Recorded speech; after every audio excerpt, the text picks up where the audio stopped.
Sejam todos muito bem-vindos. Esse é mais um episódio do podcast Politiquei.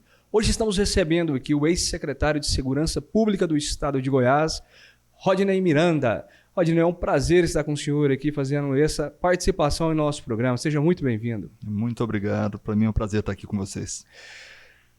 Rodney, eu quero começar, inclusive, falando um pouco da sua história. O senhor não é apenas o ex-secretário de Segurança Pública aqui do Estado de Goiás. Inclusive, já exerceu esse cargo também em outros estados. Foi prefeito, deputado, né?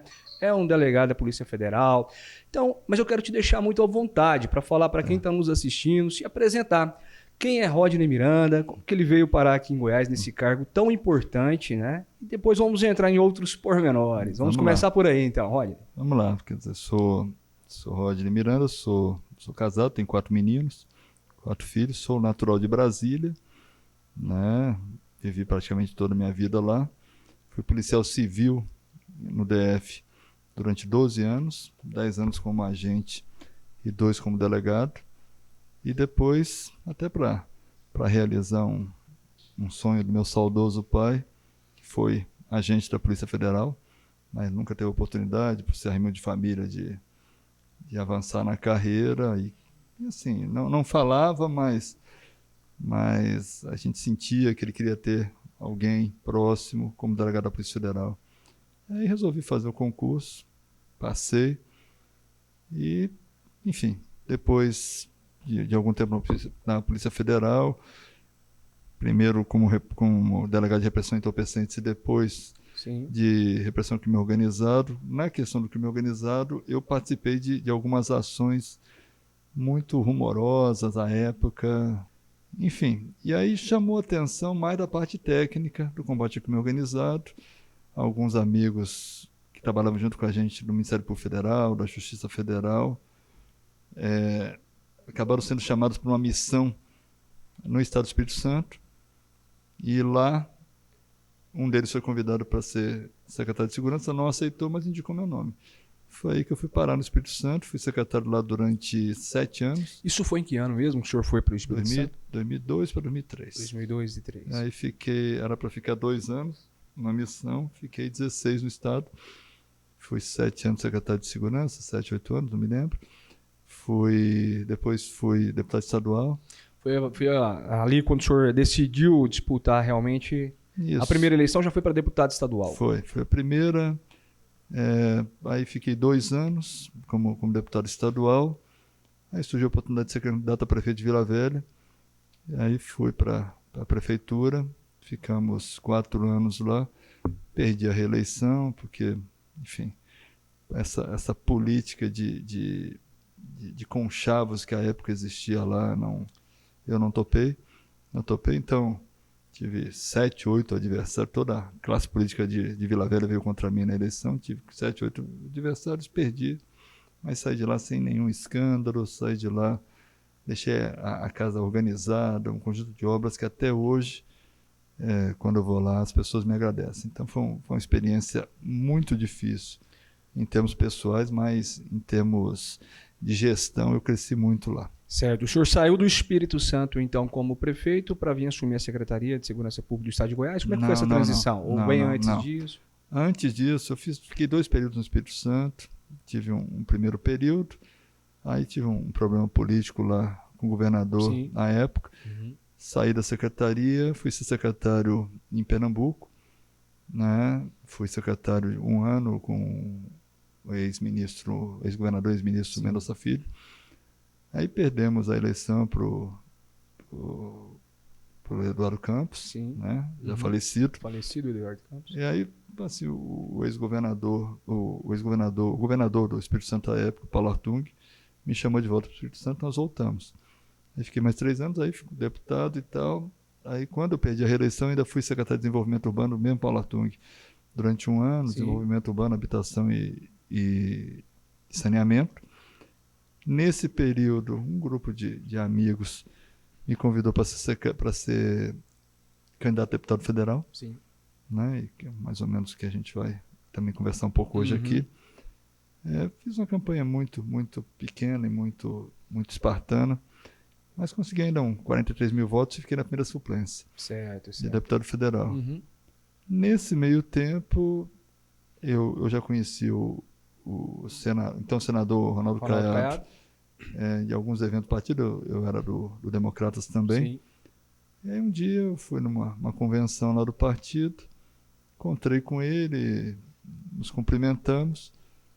Um amigo nosso comum falou, olha, não sei se você sabe, mas o Rodney é um dos especialistas, maior especialista de segurança pública do país hoje.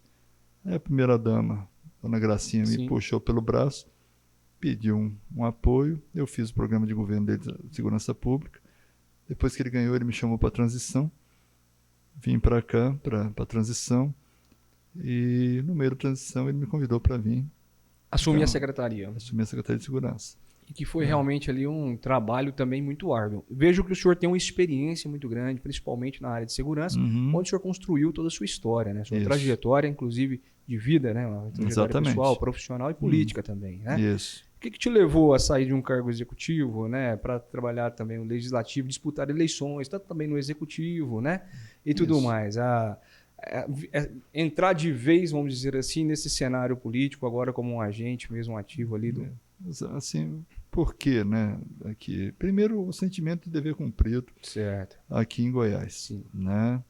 O meu partido hoje, Republicanos, o presidente nacional me chamou para uma conversa, principalmente depois da exposição que eu tive como com a operação e com a cooperação do Lázaro. Sim. Me chamou e falou, olha, vamos tentar de novo, eu acho que você é uma pessoa bem qualificada por uma área que é muito difícil e que a gente tem poucos representantes qualificados aqui no Congresso e no partido também. Ele me colocou isso e me convidou para pensar em ser candidato de novo. Eu falei para ele, eu tenho que conversar com o governador primeiro, até porque se ele precisar de mim até o final do mandato, eu não tenho problema nenhum em ficar. Sim. Conversei com o governador gostou da ideia também.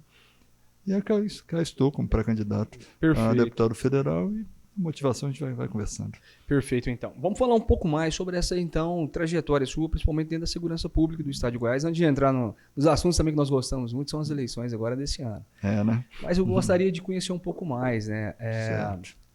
Principalmente, eu acho que um dos principais casos que teve nesse período de gestão, né, frente à secretaria, foi, de fato, ali o caso do Lázaro, né? Mas o senhor destacaria mais algum ou não? O que o senhor nos diz sobre esse período de gestão?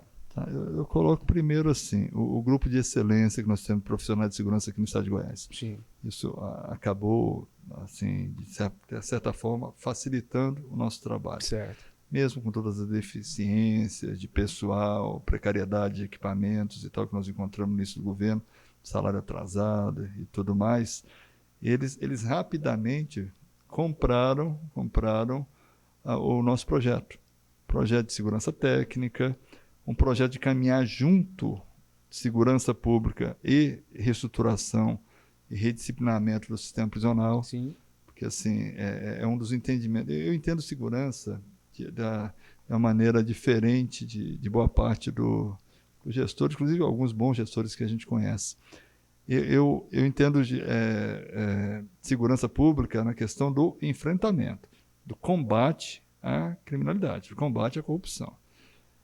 O combate à violência. Sim. Por quê?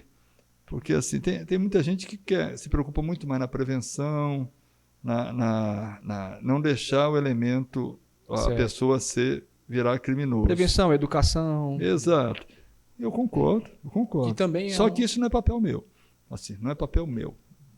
Secretário de Segurança, não é papel meu, polícia.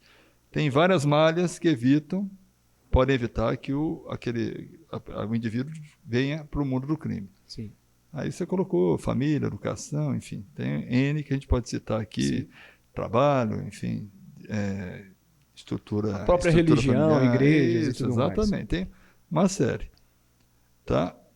Todos falhando, aí aquele sujeito é problema meu. Então, primeiro ponto. Só que ali exige uma ação mais efetiva, mais enérgica. Enfrentamento. Tá? Ponto 2. Eu trabalho com combate ao crime do mais grave para o menos grave. Certo. Eu começo sempre pelo mais grave, tá? Para o menos grave. Por quê? Então, assim, política de ressocialização é importante? Para mim, para criminosos de baixa periculosidade. Certo. Ou aqueles primários com crimes mais leves e tal. Eu sou cético em relação àqueles criminosos contumazes, aqueles que participam de facções, enfim, de crimes mais graves. Certo. Por quê? Porque eu acho que eles primeiro têm que cumprir a pena deles, integralmente. Sim. A partir daí começar a trabalhar. Que é uma visão totalmente diferente, principalmente do público de esquerda, né? Do gestor de esquerda que antecederam os governos que estão aqui, tanto em Goiás quanto no país. Certo. Então, eu entendo desse jeito. E isso nós aplicamos aqui. Fomos para cima dos líderes de facção, tanto que ocupamos com cerca de 200 deles lá no presídio de Planaltina, no presídio de segurança máxima. Eu fiz questão de primeiro coordenar o trabalho para escolher quem ia para lá. Certo. Unimos todas as inteligências disponíveis, não só as estaduais, federais, Ministério Público. Fizemos o rol das principais lideranças criminosas. Eu não gosto nem de falar liderança, porque para mim essa é uma palavra muito, muito positiva para alguém que faz coisa negativa. Mas Certo. enfim. Chefe do crime. Em cima de lá, nossa Superintendência de Inteligência cruzou as informações e elencamos os 200. E eu fiz questão de chefiar o comboio. Fizemos um comboio, levamos para Planaltina, entregamos lá. Certo. E conseguimos cortar toda a comunicação criminosa deles com a rua. Com isso, a gente já começou a controlar melhor o que acontecia nas ruas. Porque, assim, ao contrário do que muita gente fala, Sim. presídio no Brasil não é escola de crime, é QG, é quartel-general de crime. Então, o ex-ministro Raul Jungmann, um amigo nosso, uma vez eu conversando com ele, eu falei, ministro, eu creio que hoje o problema da violência no Brasil está muito mais da porta do presídio para dentro do que para fora. Ele incorporou isso, inclusive, no discurso dele. Né? Porque ele entendeu o meu raciocínio. Assim, os caras estão usando... Não é uma escola, é um QG, realmente. A estrutura do Estado, eles estão usando... A proteção do Estado. A proteção do Estado, eles estão usando a fragilidade da nossa legislação, que é competência do Congresso Nacional, para continuar fazendo absolutamente a mesma coisa que faziam na rua, só que às nossas custas. Perfeito. Não é? E aí, a partir daí, nós temos essas organizações criminosas imensas que a gente está vendo aí, inclusive transnacionais. Inclusive transnacionais. Então, nós fizemos esse isolamento, quebramos esse liame. A partir daí, fomos enfrentar os gargalos. Né? POG, cantinas em presídios. E fomos enfrentando isso com muita dificuldade. Aí tem que louvar nossos policiais penais, que são guerreiros e conseguiram fazer, com o apoio das demais polícias sempre. Claro. Da mesma forma, atuando na rua. Né? Mais grave, menos grave. Não adianta pegar, por exemplo, a droga, o tráfico e uso de drogas direto ou indiretamente ligado a mais de 70% dos crimes graves que ocorrem nas ruas. Certo. Tá? Então, qual é o nosso papel? Evitar que essa droga chegue às ruas. Tá? Primeiro papel. Só que não adianta a gente ficar pegando transportador. Não adianta caminhoneiro, motorista, casal, ônibus e tal, sem ir em cima de quem está comprando e em cima de quem está vendendo. E a partir da identificação desses, ir em cima do patrimônio desses sujeitos, que é patrimônio oriundo de crime. Então, e aí fomos para cima. Prendemos aviões, confiscamos via judiciário propriedades, carro de luxo. Quantas e quantas vezes a imprensa cobriu esse trabalho de excelência feito pela Polícia Civil, sempre com o apoio da Polícia Militar. Então, e quebrar financeiramente o sujeito. Certo. Então, assim, e aí aumentar ainda mais a percepção da população em relação ao nosso trabalho na rua. Então, esse somatório, bem resumido, é mais ou menos o trabalho que deu, graças a Deus, os ótimos resultados que nós estamos tendo aqui em Goiás. Rodney, inclusive segurança pública no Estado, talvez na gestão do Caiado, seja uma das grandes marcas. Né? Eu lembro que Caiado na campanha, né, inclusive falava, né, que ou o bandido muda de profissão ou ele muda de estado, né? Porque foi uma bandeira realmente que ele carregou na campanha, foi uma marca implementada dentro do seu governo realmente. E como cidadão e população, nós sentimos isso, né? Existe uma sensibilidade por parte do povo de uma mudança, né? Isso foi comprovado em números, o senhor tem esses números, você pode estar nos passando as melhoras, né, que houve de fato mesmo, efetivas nessa gestão? Tem números sim, pesquisas, né? Pesquisas que na época da eleição, o governador me deu acesso, colocava a segurança pública junto com a saúde como a principal preocupação do goiano, né? As últimas pesquisas que eu tive acesso, nós estamos hoje em 7ª a 8ª preocupação junto com a educação.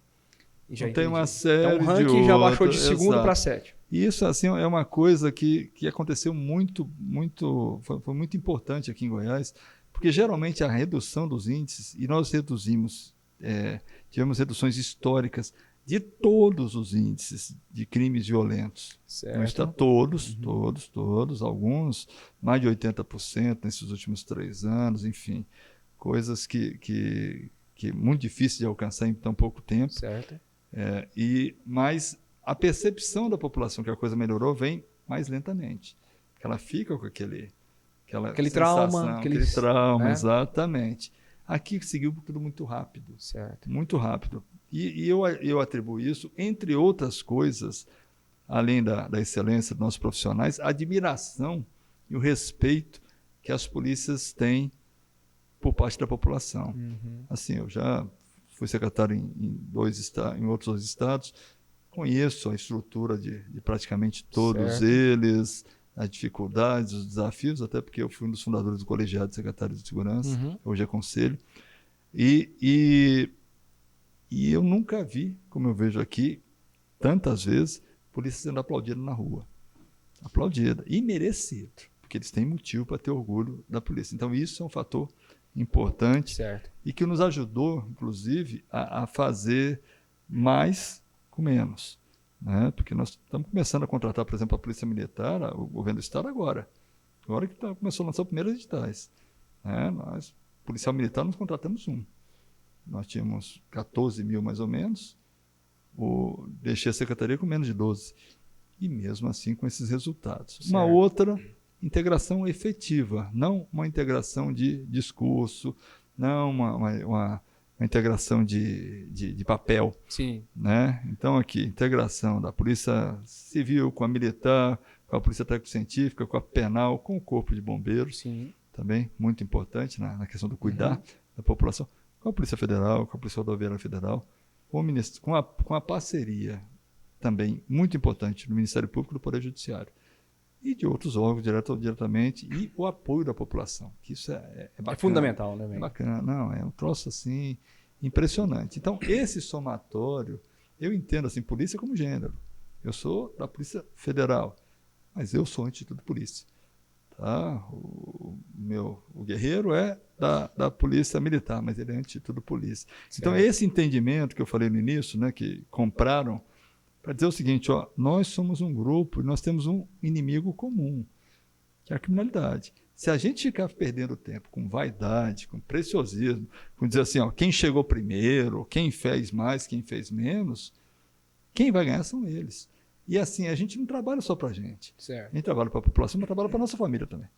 Né? E minha família está toda aqui, 100%. Né? Pelo menos os mais próximos, minha mãe, meus irmãos, além da minha esposa. 2 meninos meus estudam fora, mas os outros 2 estão aqui comigo. Mas, enfim, então esse conjunto nos levou a ter resultados e a recordes de produtividade também. O pessoal pegou e foi para cima. De uma forma também que quem está nos assistindo entenda, né? Houve além a sensação se resume de fato, né? Nesse, digamos, ranqueamento das prioridades do governo, né? Que antes a população destacava, por exemplo, segurança pública, com segundo. primeiro e segundo lugar, hoje já foi para sétimo, né? Sétimo, oitavo. Mas também é possível, eu vi inclusive o governador em uma entrevista recente falando dos números de roubos de carro aqui no estado de Goiás, Isso, que assim, diminuiu ó, significativamente. Você tem uma história interessante, porque, assim, quando nós chegamos aqui ao estado em 2018, e vocês que estão mais tempo aqui lembram, ter uma caminhonete era uma aventura. Uma caminhonete a Uma diesel, aventura. né? Uma aventura. Isso aí Era eu uma ouvi aventura. relatos e relatos e relatos e relatos. Ter um carro já era. É verdade. Roubavam-se, em média, 35 carros por dia só em Goiânia. Só na cidade de Só Goiânia. em Goiânia. Não sei se está o número parecido, mas acho que só Goiânia. Certo. Goiânia. Hoje, esse número é de 5 carros por dia no estado de Goiás, nos 246 municípios. A gente passa vários dias sem roubo nenhum, tanto aqui quanto nas outras cidades. Então, esse é um número assim que eu contava nas reuniões do colegiado de secretários, e o pessoal brincava comigo. Você virou pescador lá no Araguaia, tá contando história, porque é difícil. Nós reduzimos a taxa de homicídios aqui de 30 a 31 homicídios por 100 mil habitantes para 16, 17 por 100 mil habitantes. Quer dizer, diminuímos 50%. 50%. O que, para quem é operador da segurança pública, sabe que é dificílimo.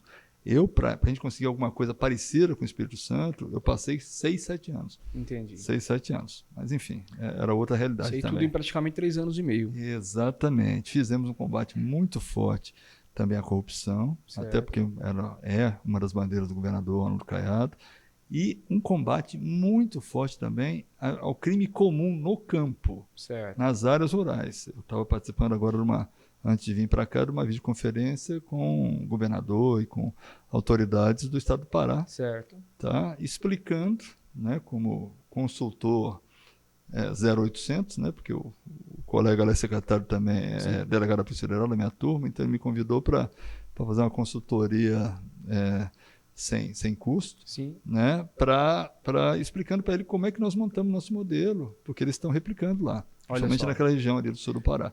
E isso não é o primeiro estado, não, tá? Já temos 7 que já levaram nossa expertise. Aplicado aqui em Goiás. E eu deixei na secretaria mais 5 em conversação, Rio Grande do Sul, e mais outro, Paraná, e mais outros municípios. E agora o Pará também está nessa toada. Enfim, então é importante que o serviço foi feito. Secretário e futuro deputado, falando um pouco sobre especificamente o caso Lázaro, né? Certo. Você pode, às vezes, nos passar detalhes além daquilo que foi visto na TV, né? As pessoas acompanharam o caso, o estado inteiro, né? Com muita ansiedade, em primeiro lugar, para que tudo se resolvesse muito rápido, exatamente, né? E também, claro, com a televisão, né? Uma certa emoção de tudo aquilo que estava ocorrendo, né? Mas como é que foi, de fato, né, o efetivo ali da polícia dentro desse caso? Bem, primeiro, eu quero destacar que foi um trabalho de equipe. Não foi o meu trabalho, não foi o trabalho do fulano, do policial tal, A, B, C. Um trabalho de equipe. Nós tínhamos 2 objetivos principais. O primeiro objetivo, não deixar aquele psicopata que já tinha mais de 30 vítimas na sua carreira criminosa, Bahia, DF e aqui em Goiás, 30 vítimas, vidas ceifadas de maneira cruel. Mulheres, crianças, homens. Então, assim, não tinha distinção para ele. Era um psicopata mesmo. Então, primeiro, não deixar ele machucar mais ninguém. Então, eu fui comunicado dessa história num sábado à noite, agora, mês que vem vai fazer 1 ano, um sábado à noite, pelo secretário do DF, que me ligou e falou: ele fez uma chacina aqui, dizimou uma família e pulou para o lado de vocês. Eu queria autorização sua para meus policiais passarem e apoio de vocês. Perfeito. Na segunda-feira mandei, no mesmo dia, e no outro dia cedo mandei reforço para lá, e fiquei no domingo acompanhando aqui de Goiânia o desenrolar desse caso, achando que a gente teria um desfecho rápido do assunto. Mas já combinando com a equipe, se até amanhã de madrugada não resolver, vamos para lá. para lá, porque assim, o feeling mostrou que era uma coisa diferente. Era uma coisa diferente. O sujeito era diferente pelas informações também que eu recebi. Então, do momento que eu cheguei lá até o desfecho final, foram 15 dias. Então, foram 15 dias de força-tarefa. Por que força-tarefa? Porque, além das nossas polícias, tinha as congêneres do DF, militar, civil e penal, lá, Corpo de Bombeiros também do DF ajudando, né? E tinha a Polícia Federal e a Polícia Rodoviária Federal Certo. também. Então, eu conversei com o secretário do DF, conversei com o ministro, amigo, conversei com os diretores das respectivas forças, os convidei para vir, para fazermos um grupo de coordenação. Eles entenderam pelo fato de eu já ser delegado da Polícia Federal, de eu já ser o secretário da região onde o sujeito estava ameaçando mais pessoas. E pela minha experiência em gerenciamento de crise, eles me delegaram essa função. E eu fui a face mais exposta dessa coisa, porque a responsabilidade era minha. Sim. Então, assim, se ele machucasse mais alguém, responsabilidade minha. Se ele fugisse, responsabilidade minha. Então eu falei, então eu dou as coordenadas, junto com um grupo de profissionais, delegados e oficiais que estavam lá com a gente de várias forças. E assim o fizemos. Por que tanta gente?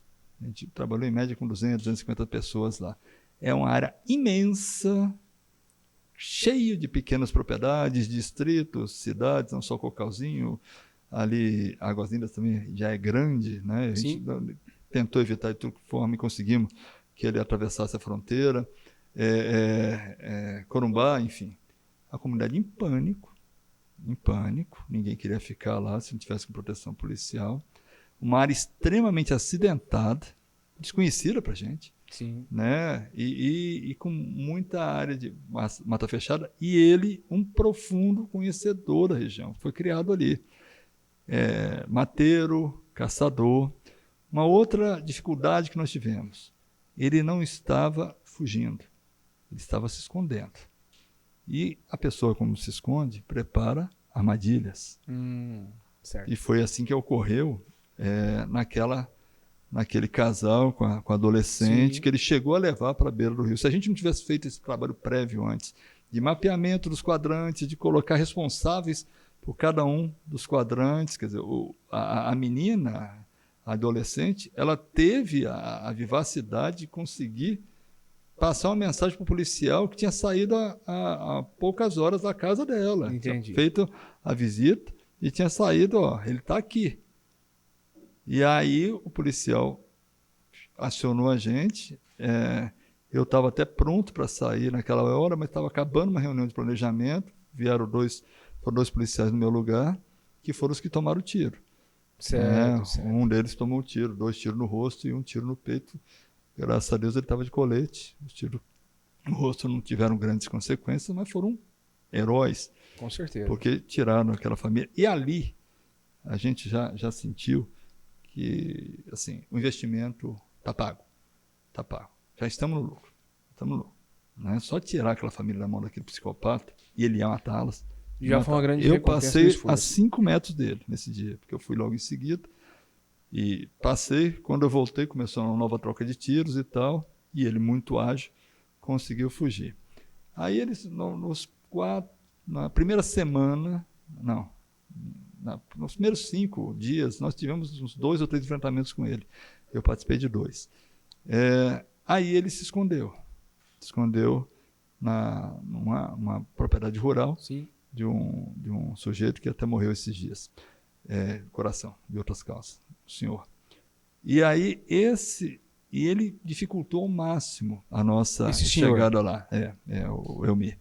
Dificultou ao máximo a nossa ida lá. A mãe dele já tinha trabalhado para o Elmir. Certo. Então eles tinham uma ligação. Uma ligação, né? Então, e esses 5, 6 dias que a gente passou ali foram dias mais difíceis. Certo. Porque você manter a motivação da tropa, sem saber rastro. que ele estava lá ou não, né? E com uma outra indicação, mas com modos operantes diferentes, né? Porque ele estava assim, ele tinha algumas coisas que ele atribuía à religião, assim, ele não comia produto manufaturado. Assim, biscoito, produto pronto. Ele tinha que fazer.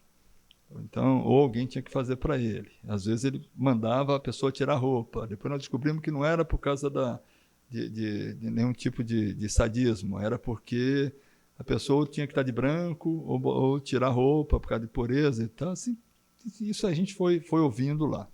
Mas ele começou a furtar mantimento. E a gente ficou pensando, será que é alguém se aproveitando da situação?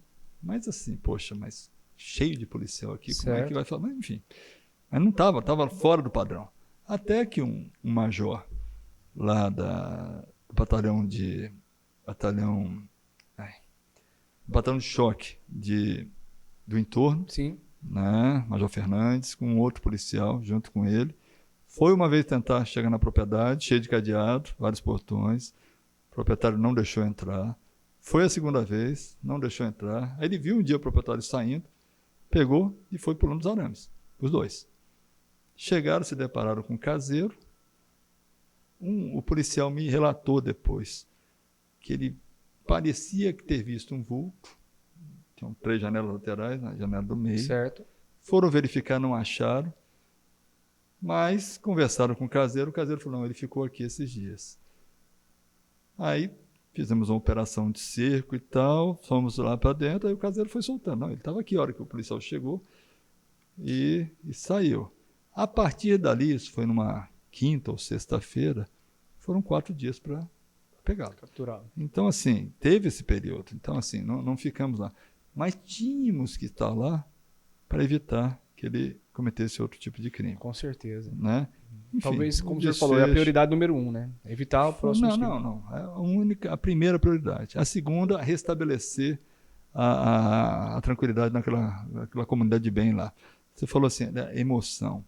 Assim, o apoio que nós tivemos da comunidade foi um troço fantástico. É mesmo? Olha, participação, envolvimento. Participação, doação. Assim, a prefeitura e depois o governo do estado fornecia alimentação para a gente assim. Mas todo dia chegava alguém para deixar alguma coisa.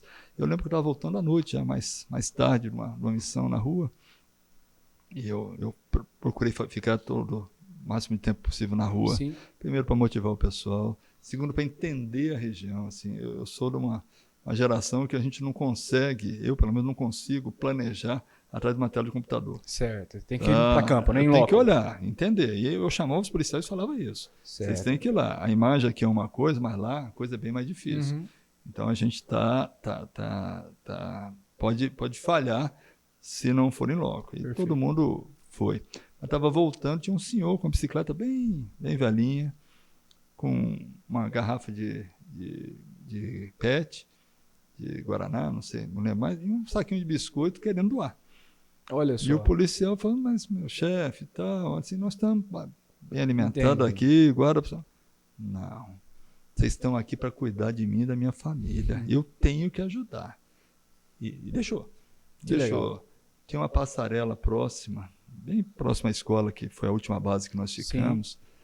Várias vezes, vários religiosos nessa passarela, com as mãos estendidas para a direção da escola, pedindo bênção para a gente. Proteção para os policiais. Coisa assim, coisa de arrepiar. O dia que nós fizemos desfecho também, fizeram uma festa que a gente entendeu que não foi comemoração pela morte, entendeu? Foi o alívio. Sim.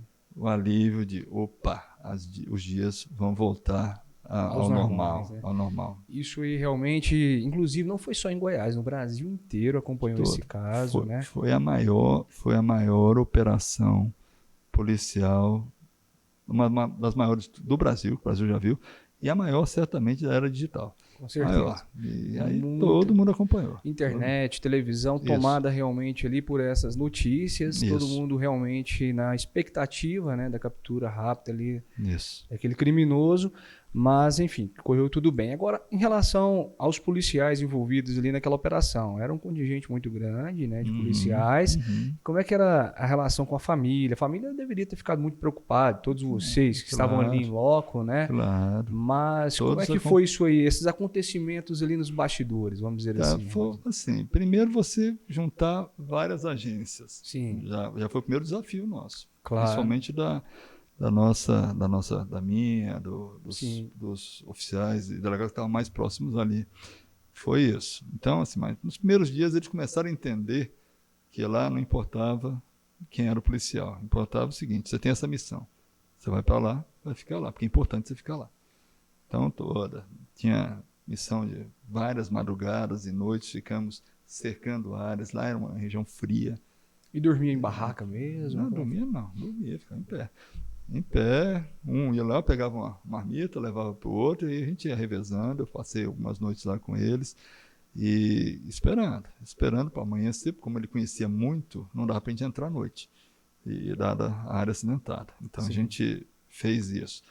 A dificuldade ali era substituir o pessoal, não porque não tivesse voluntário, tinha voluntário no Brasil todo, Claro. tá? Mas porque quem estava lá não queria sair. Não queria sair. Falava, né, várias vezes. Diálogo falou: Guerreiro, você já está aqui há 10 dias, a coisa, vai para cá pelo menos te trocar roupa.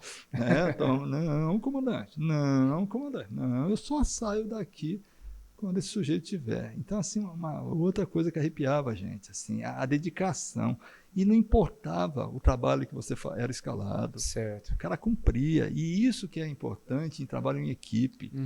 Né? Nós dividimos em quadrantes, fomos fechando os quadrantes e tal.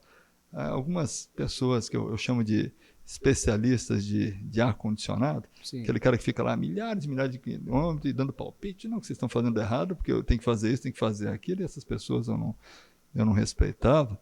Né? Falava: tá 300 pessoas, 200 pessoas correndo atrás de um cara. Eu falei: vem para cá, vem ver. Tinha um grupo de inteligência, tinha um grupo tático, e tinha um grupo de investigação. Os três. Os três. Esses grupos eram responsáveis pela captura. Os outros tinham papéis fundamentais, que era não deixar machucar mais ninguém.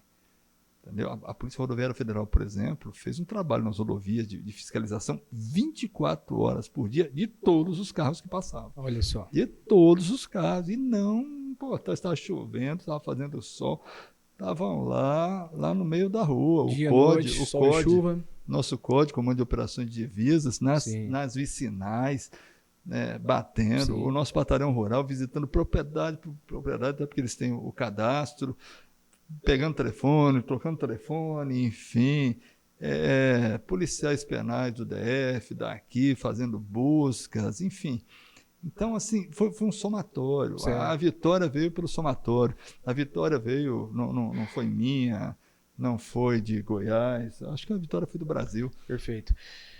Entrando um pouco no aspecto até político e continuando nesse caso, né, como tudo no Brasil vira, né, uma política, uma politicagem às vezes, como que os policiais reagiram, por exemplo, quando a oposição do governo Caiado, por exemplo, começavam ali realmente a pressionar, dizendo que às vezes estava demorando demais, outras figuras emblemáticas até segurando arma no helicóptero, né, dizendo que iria caçar o Lázaro e tudo mais.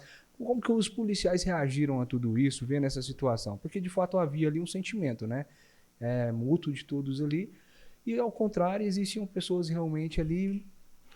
Assim, com indignação, com chateação, mas nunca isso baixou a moral de ninguém. Certo. Não foi assim, a gente até tentava se isolar desse problema, mas chega, né? Esse episódio da deputada foi lamentável.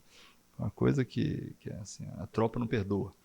Não perdoa até hoje, porque, poxa, só quem estava lá que sabe qual era a dificuldade que a gente estava passando.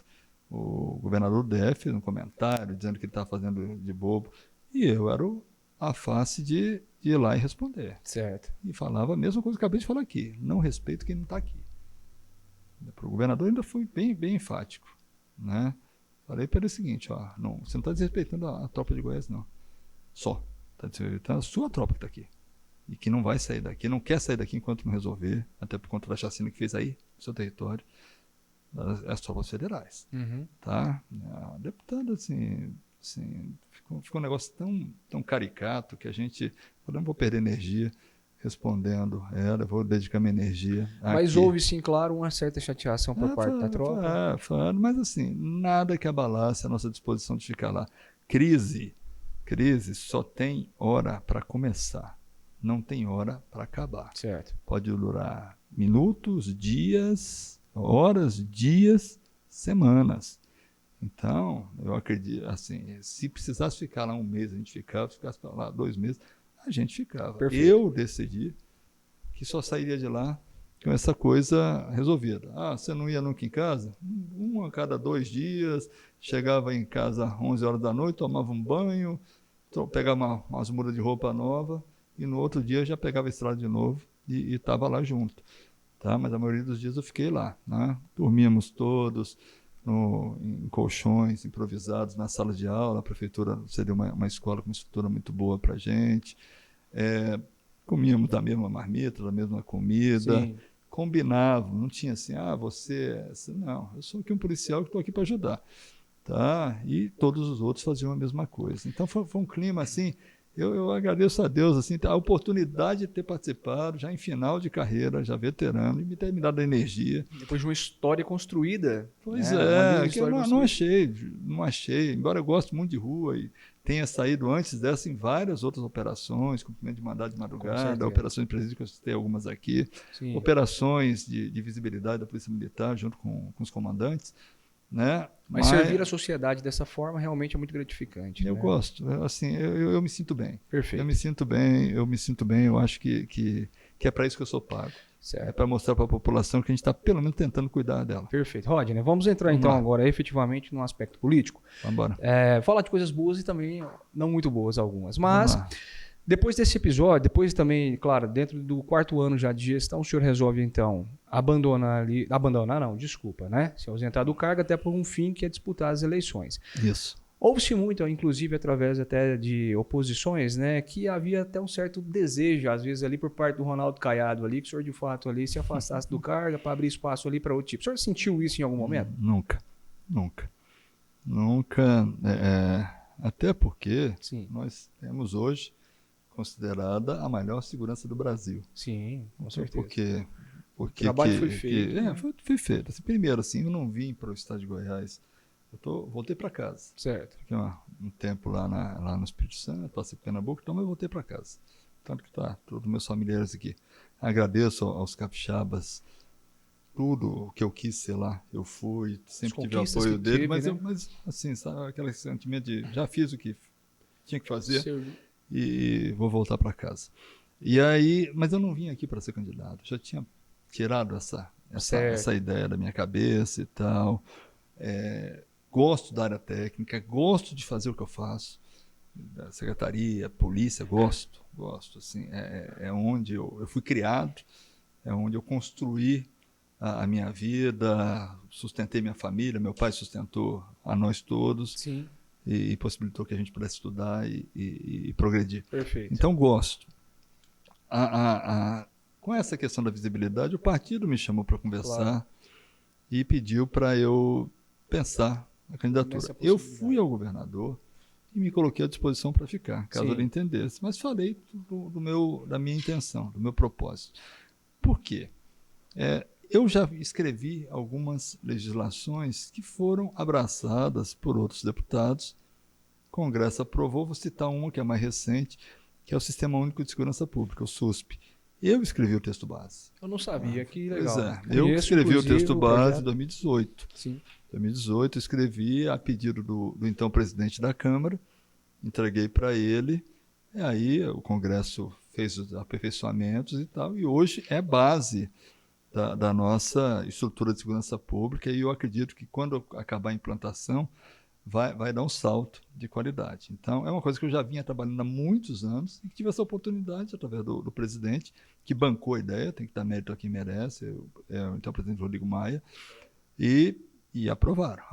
Então, assim, mas tinha muita coisa no tal do pacote, porque na época tinha o pacote do Sérgio Moro e o pacote do Alexandre Moraes. Não sei se você lembra.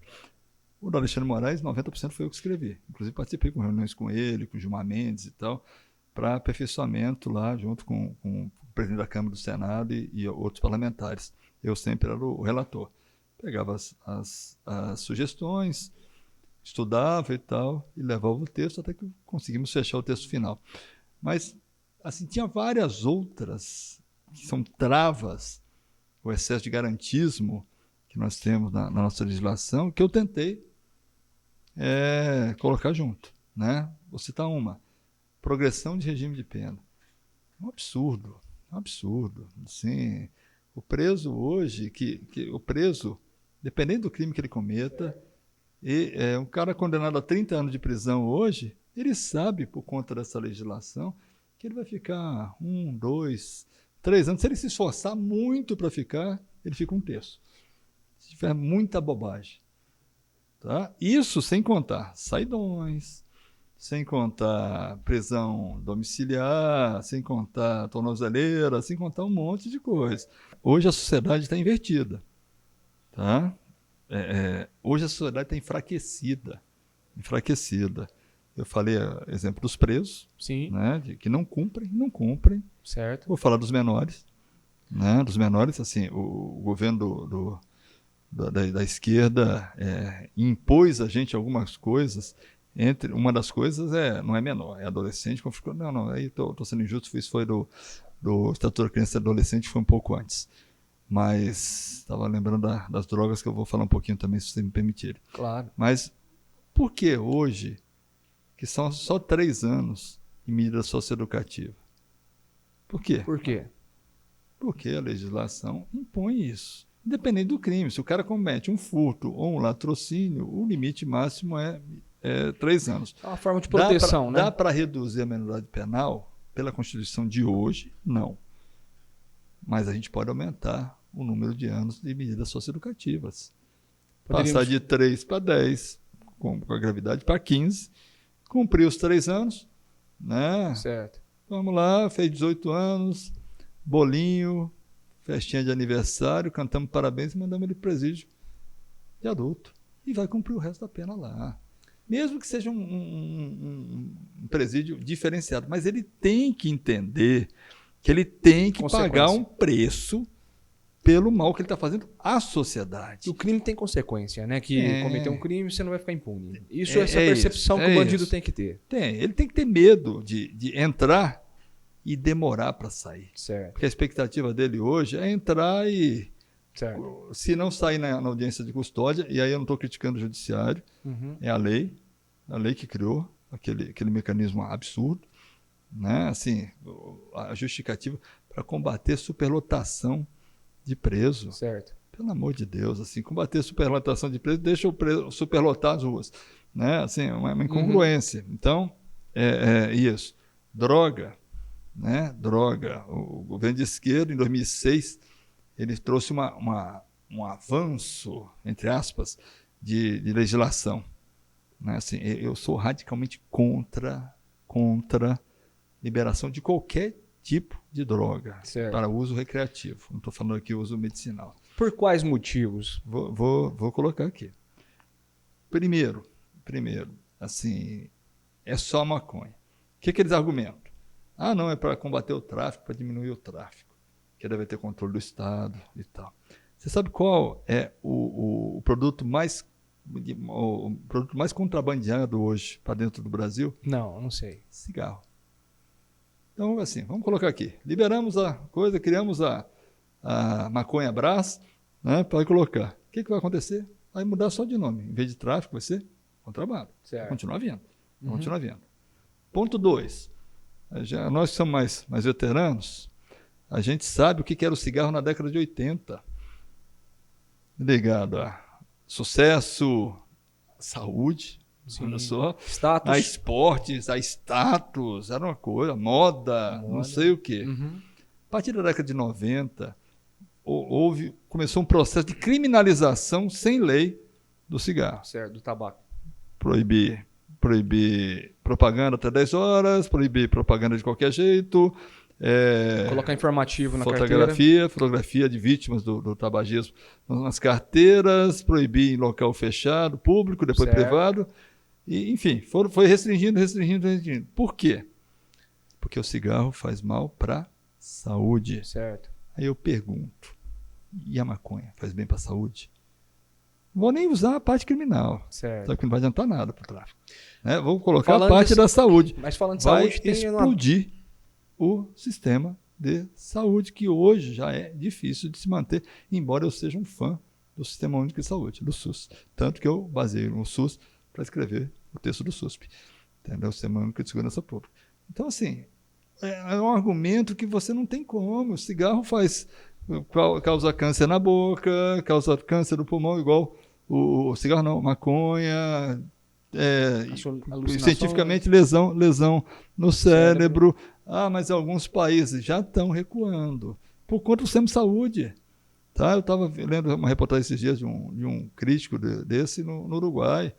No Uruguai já está tendo, assim, o cara que é cadastrado, né, cadastro para pegar lá, ele não consegue mais crédito. Entendi. Que o banco não dá, porque ele já não começa a se autodeterminar. Então, como é que o banco vai ter certeza que vai dar crédito para essa pessoa? Então, absurdo. E a lei de 2006, só rapidamente, por favor, trouxe uma inovação, entre aspas. Não, vamos tratar isso como deve ser feito e tal. Despenalizou o uso da droga. Despenalizou. Hoje, se você estiver consumindo droga, fabrica para consumir e tal, você não é mais apenado. Sim. Aí um policial vai lá e pega um noiado, né? um craqueiro. Né? Tá lá na frente de uma escola, fumando. Pega ele, leva para a delegacia. A delegacia faz o termo circunstanciado. Geralmente o viciado sai antes do policial. Certo. Antes do policial, faz um compromisso de comparecer à audiência, que geralmente ele não vai. Mas quando ele for, a única coisa que o juiz pode falar para ele, sabe o quê? Você tem que procurar um serviço de saúde para se recuperar. Só. Com isso, o que aconteceu no país? Foi justamente com a explosão do crack isso. Quando saíram essa legislação e o aumento do crack consumindo, eu falei, e existiam cracolândias em grandes centros, em alguns pontos, o crack alastrou. Eu fui talvez o primeiro no Brasil a falar o seguinte, o crack vai virar uma epidemia, epidemia do crack. E que virou. Virou uma epidemia. Então, assim, você vê assim, o problema da legislação para o enfrentamento. Certo. E aí quem é cobrado? A polícia. Aquela cracolândia lá, a polícia não faz nada. Vai fazer como?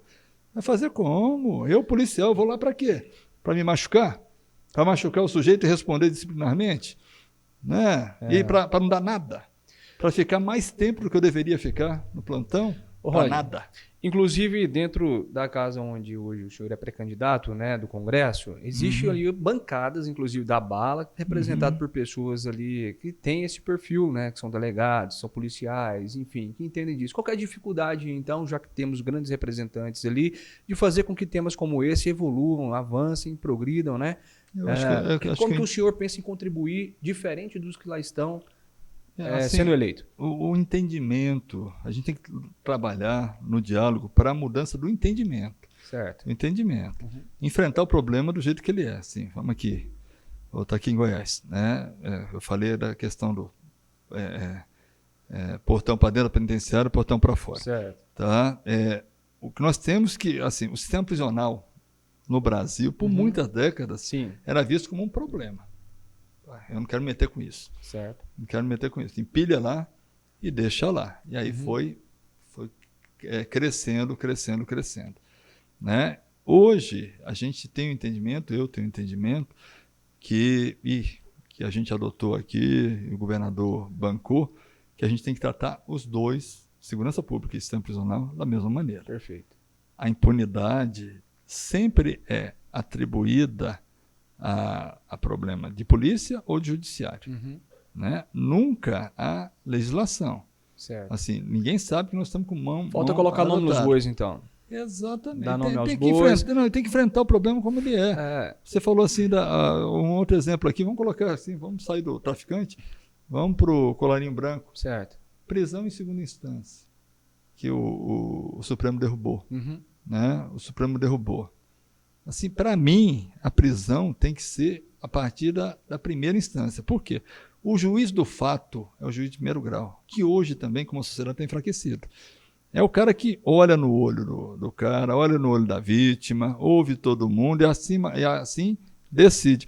O Brasil, o sujeito tem que provar, o Estado tem que provar a culpa dele em pelo menos 2, 3, 4 instâncias. Certo. Em qualquer outro país, ele é condenado, vai para a cadeia, aí ele tem que provar a não culpa dele, a inocência dele. Então, nós temos que inverter essas lógicas. É o que eu falei, cabeça para baixo, nós temos que colocar. Saiu, foi condenado. Tá preso. Tá? Lá dentro Agora você tenta, vai no tribunal tentar reverter e provar. Porque o tribunal só analisa o direito. Perfeito. Não adianta. Agora esperar para o trânsito em julgado. Aí vou para outro instrumento, nós temos que banir prescrição. Perfeito. Nós estamos chegando então aqui na fase final do programa e eu quero então convidar você a compartilhar esse vídeo bastante no grupo da família, no grupo dos amigos. Estamos falando de temas muito relevantes. Rodney Miranda é pré-candidato a deputado federal, ex-secretário de Segurança Pública do Estado de Goiás. Vai estar aparecendo aqui para vocês as redes sociais dele. Curta, siga, compartilha. Vamos passar a conhecer mais o perfil de cada um dos candidatos, né, pré-candidatos nessa altura, que irão concorrer aí a um cargo eletivo já agora em 2022. Mas, Rodney, sendo mais efetivo em algumas perguntas, até devido ao tempo realmente, né? Eu queria que rapidamente você me explicasse, né, o custo agora de manter um preso na cadeia de um aluno na escola. Você tem esses números e pode, por exemplo, nos dar uma comparação? Tem esses números sim. Assim, o custo do preso hoje aqui no estado de Goiás, e talvez seja um dos custos mais bem administrados do país, está em torno de R$ 1.500 a R$ 2.500 por mês, por preso. Alimentação, custódia e tal, tudo isso. Eu fui prefeito municipal. Certo. Nós, pela Constituição, temos que aplicar no mínimo 25% do orçamento na educação. Certo. Tá? A gente conseguia, com muito esforço, principalmente a partir do segundo ano, que a gente começou a organizar as contas e tal, 27%, 28%, sempre um pouquinho mais. Sempre um pouquinho a mais, que dá uma diferença brutal.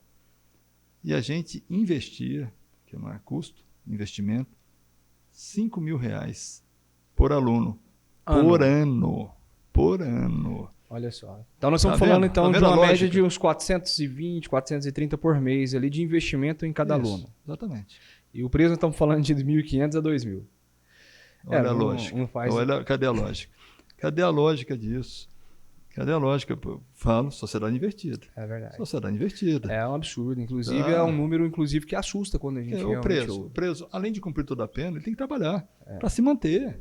E diminuir esse custo. Assim, agora o Brasil, por exemplo, falamos aqui do noiado. Certo. Vai para a rua, mata. Então, audiência, vai para a rua, mata certo. de novo. Proposta. Internação compulsória. Por que não? Os caras não têm condição de se autodeterminar, vai para um hospício, uma prisão hospício, para se recuperar e tal. A mesma coisa do preso. Eu vou ficar 30 anos olhando para o teto. Você vai? Vou. Não sou obrigado a trabalhar, porque a lei não me obriga a trabalhar. Perfeito. Você não precisa trabalhar, não. Vamos fazer uma... Não precisa, a sociedade trabalha para você, amigo. Amigo, vamos fazer. Sabe o que é remissão, né? Sim. Cada 3 dias trabalhados, diminui um dia da pena. Sim. Vamos fazer uma remissão inversa. Cada 3 dias não trabalhados, um dia a mais de pena. É verdade. Aí o cara então você fica a vida toda. Talvez a motivação seria até melhor, né? Porque tem preso que quer ficar preso. Amigo, assim, daí manter a remissão. Mas assim, obriga o cara a trabalhar. Perfeito. Obriga o cara a trabalhar. Porque senão fica ali, o quê? Formando grupinho, sim, facção e tal. Então eu coloquei assim pequenas sugestões de um pacote, certo, que a gente quer levar para o Congresso e defender em cima dessa lógica que a gente está colocando, que é uma lógica de 40 anos de vida. Perfeito. De vida. Rodney, para realmente agora irmos para um assunto de eleições e terminar o nosso programa, vamos lá. Quero saber primeiro, Bolsonaro, Lula ou terceira via? Bolsonaro hoje. Qualquer um que conseguir ganhar do PT tem meu apoio. E hoje o Bolsonaro é o que me representa mais, que representa mais o meu pensamento. Perfeito. Que é um pensamento mais para a direita. Você então é armamentista também? Defende o armamento da sociedade? Defendo e cito um exemplo aqui. Certo. Eu não vi nenhum caso, estamos falando que está aumentando e tal, nenhum caso de mau uso de arma de pessoas que conseguiram seu porte, certo, que tem sua arma legalizada. Não vi. E lá no Lázaro, voltando um pouquinho lá, sim, todos os que estavam armados e que ele chegou, se defenderam. Uhum. Assim, a polícia não é onipresente e nunca vai ser. Nunca, por mais que a gente contrate, por mais que a gente consiga usar tecnologia para estar em todo, nunca vai ser. Aí eu não posso tirar o direito do cidadão de bem, desde que ele comprove os requisitos, a necessidade de arma. Também não estou falando para, não, compra ali porque eu quero, porque eu gosto e tal. Sim. Então tem algumas regras para cumprir. Cumpriu, para mim tem que ser obrigatório entregar o porte. Hoje Sim. não, hoje é discricionário. Hoje o delegado federal, meus amigos, meus colegas, ele entrega se ele quiser. Né? Se ele não quiser, se ele entender que não deve entregar, ele não entrega.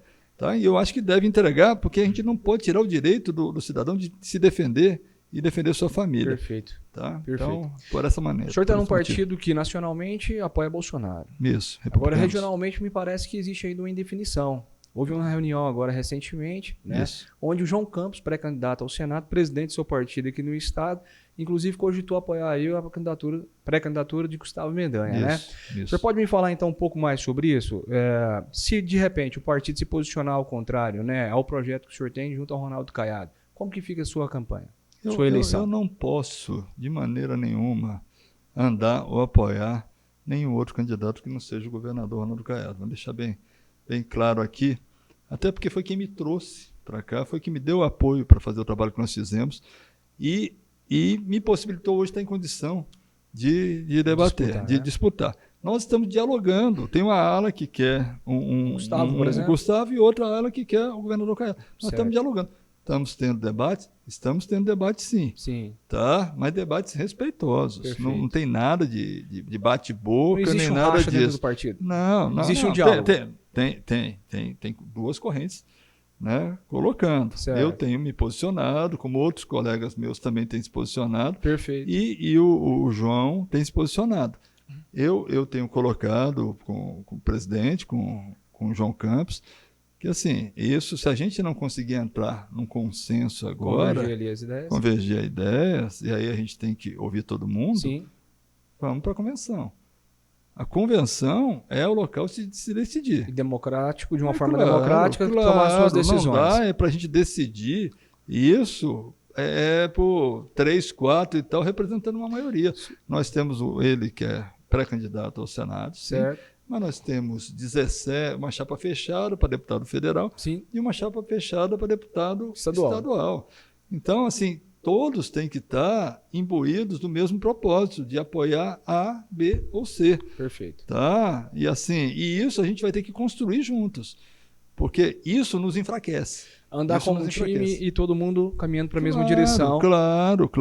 Mas nós temos duas possibilidades, né? O partido pode, de fato, não apoiar o Caiado e, de repente, o senhor resolve sair como candidato com a liberdade do partido para apoiar o governador, que hoje é atual governador, a reeleição. Não é o mais confortável. Ou o senhor pode simplesmente retirar, então, sua pré-candidatura? Eu não estou pensando nisso, não. Até porque eu acho que nós vamos chegar no consenso.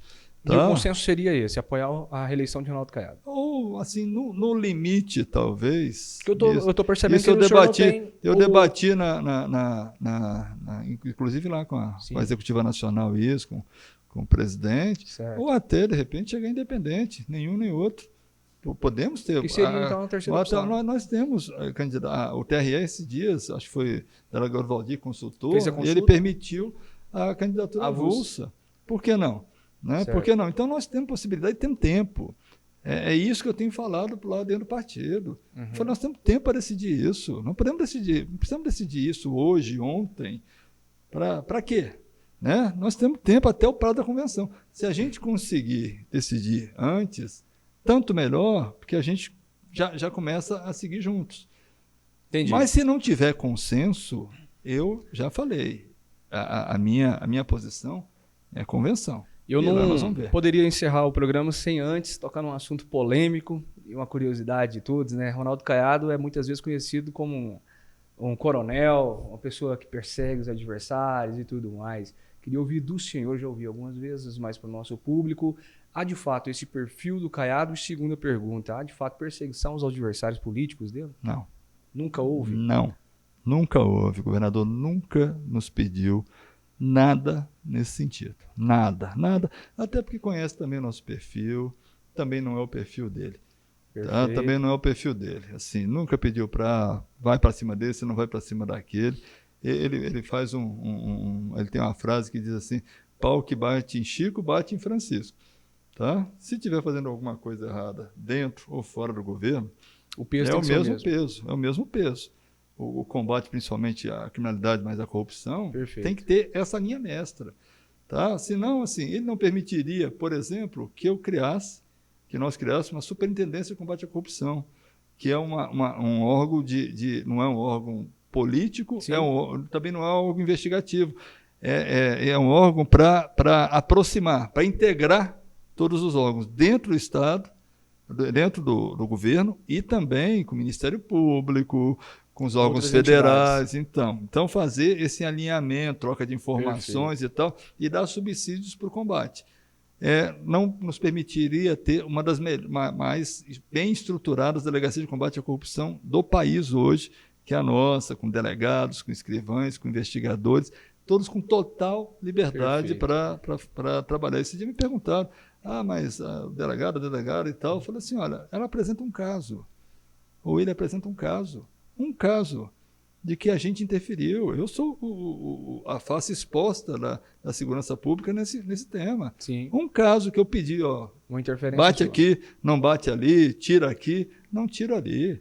Assim, o governador respeita a história dele, eu respeito a minha também, nós respeitamos nossas histórias, nós temos que seguir nesse caminho, e por isso que as coisas estão dando certo. Perfeito. O senhor já aprendeu a torcer para algum time goiano? Eu tenho simpatia pelo Vila Nova, muito mesmo? por conta do atual secretário de Segurança, o comandante Brum. Entendi. Né, que é vilanovense roxo, e ficava no meu ouvido todo dia, não, Vila Nova e tal, time de massa e tal. Meu saudoso pai também tinha uma simpatia pelo Vila Nova. E tem um amigo meu que é delegado da minha turma também, o Sandro, que é aqui goiano. Já é um vilanovense. Não, o Sandro ainda falava assim, pai, eu lembro os diálogos dos dois, assim, seu Heitor, goiano que é goiano, não torce para Goiás Atlético, não torce para Vila Nova. E aí meu pai ficava repetindo isso para mim. Quando eu cheguei aqui, o Brum com esse negócio de Vila Nova e tal. Mas assim, eu torço pelos times goianos com toda sinceridade. Estava torcendo para que todos subissem, inclusive Vila Nova, não deu. É verdade. Até porque aumenta a qualidade dos espetáculos para a gente assistir aqui. E viver nessa capital maravilhosa, está te fazendo muito bem, para a família também? Muito bom, estão plenamente adaptados, e aí eu tenho que agradecer, tá? Não só aos goianienses, mas à população de Goiás. O carinho que nos receberam, e aqui não sou eu não, minha família toda, claro. Né? O carinho, o respeito, a atenção, o apoio que nos deram, foi fundamental, a gente se adaptou, até porque... Assim, nós somos daqui, temos parentes aqui, enfim, estamos, como eu falo, nós voltamos para casa. Sim. Mas o carinho, o apoio, tudo, assim, o goiano é muito, muito acolhedor. Perfeito. Né? E a gente sentiu isso aqui, fora a qualidade de vida dessa cidade aqui, desse estado. A gente eu e um amigo, já até compramos uma rocinha ali pro lado de Faina. É mesmo? Tá, olha só que maravilha. Eu não gosto de piada, já vou falando. Tá, agora não, né? Lá, até porque o meu plano, e da Raquel, da minha querida esposa, é a gente daqui a 1 ano e meio, quando nosso rapa de tacho for para a universidade, se Deus quiser, a gente mudar para lá. Mudar para lá e aí temos outros planos que outra entrevista a gente fala aqui. Muito bem mesmo. Esse é o Rodney, então, mais uma vez, ex-secretário de Segurança Pública do Estado de Goiás e pré-candidato a deputado federal pelo Partido Republicanos. Rodney, muito obrigado pela sua participação. Fique à vontade, essa é a última participação, então, para falar com o público que nos assiste e não pode pedir o voto, mas pode pedir o apoio, né, Rodney? Nesse momento, como pré-candidato, fica muito à vontade, então o espaço é seu.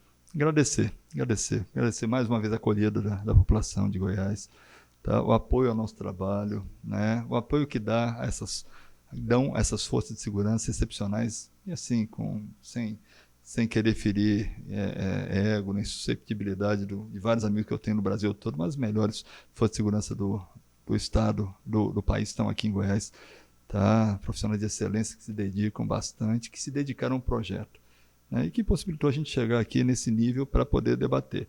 E que a nossa missão principal é valorizar ainda mais o trabalho deles, mostrar ainda mais que seja mais contundente ainda o trabalho que está sendo feito. Sim. Tá? Então, essa é a nossa ideia. Lógico que nós precisamos de apoio. Sou pré-candidato a deputado federal pelo Partido Republicanos e, no momento adequado, quando a legislação permitir, a gente vai colocar o nosso número à disposição e também os nossos projetos, né?